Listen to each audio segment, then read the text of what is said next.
সারাদিন কি একরাশ ক্লান্তি আপনাকে ঘিরে রাখে?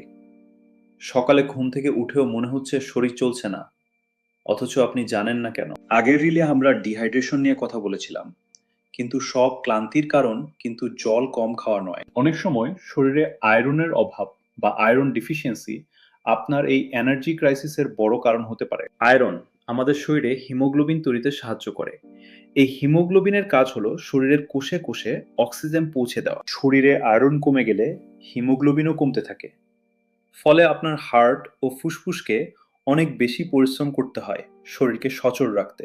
বিশেষ করে মেয়েদের মধ্যে এই সমস্যা খুব বেশি দেখা যায়। মাসিক চক্র বা গর্ভাবস্থায় শরীরে আয়রনের চাহিদা অনেক বেড়ে যায়। ক্লান্তি ছাড়াও বিবর্ণ ত্বক, ভঙ্গুর নখ কিংবা অস্বাভাবিক চুল পড়া হতে পারে আয়রনের অভাবে লুকানো সংকেত।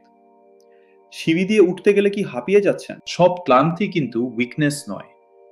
পালং শাক, ডাল কিংবা মাংসের মতো আয়রন সমৃদ্ধ খাবার আপনার প্রতিদিনের ডায়েটে রাখার চেষ্টা করুন। তবে অনুমানের উপর নির্ভর না করে চিকিৎসকের পরামর্শে একটি সিবিসি বা আয়রন প্রোফাইল টেস্ট করে নেওয়া সবচেয়ে বুদ্ধিমানের কাজ।